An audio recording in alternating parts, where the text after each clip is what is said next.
નમસ્કાર મિત્રો, હસ્તેશ્વર સ્કૂલથી સંતુષ્ટ એવા આપણી સ્કૂલમાં જે વાલી હાજર છે તેમના અભિપ્રાય વિશે આપણે થોડું જાણીએ. નમસ્કાર સર.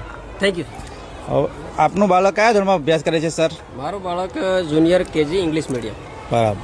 તો આ બાળકના અભ્યાસ વિશે તમારું શું કહેવું છે સર?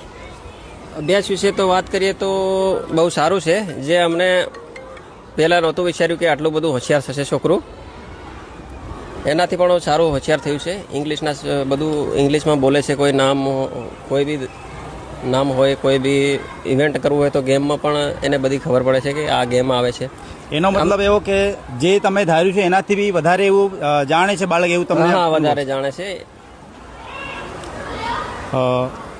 હવે પછી તમને એમ પૂછીશ કે આ બાળક તમને એડમિશન કર્યું એ તમને ક્યાંથી કોનાથી જાણ ખરી સર?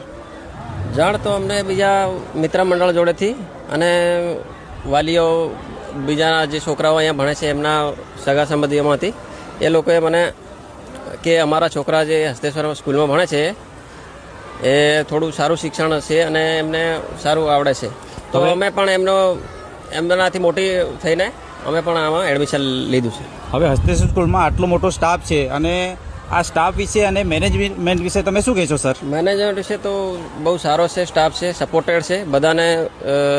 જે છોકરાઓને કોઈ વહેલું મોડું થતું હોય તો કોલ કરીને જાણ કરે છે, અને કોઈ છોકરું અમારે જે છોકરો છે એ રજા પર હોય તો એ સ્ટાફના લોકો ફોન કરીને કહે છે કે તમારું છોકરું આજે બાળક કેમ ભણવા નથી આવ્યું, તો એ બધી માહિતી લે છે. તો સ્ટાફ ખૂબ સપોર્ટેડ છે. બરાબર સર. હવે બીજું તમને કહીશ કે હવે આટલા બધા જે બાળકો, ઘણા વાલીઓ એવું માનવું છે કે ભાઈ હસ્તેશ્વરમાં એડમિશન શા માટે લેવું, તો આ વિશે તમે વાલીઓને શું સંદેશો આપશો સર? વાલીઓને તો સંદેશ એટલો છે કે જે મારા છોકરા પ્રમાણે મને એમ થયું કે જો આટલી ઉંમરમાં જો છોકરું આટલું હોશિયાર થતું હોય તો બીજા વાલીઓને પણ આમાં એડમિશન લઈ શકો. આમાં અમે છોકરાને દેખીને તો થઈ છે કે બીજાને પણ આમાં એડમિશન લેવું જોઈએ.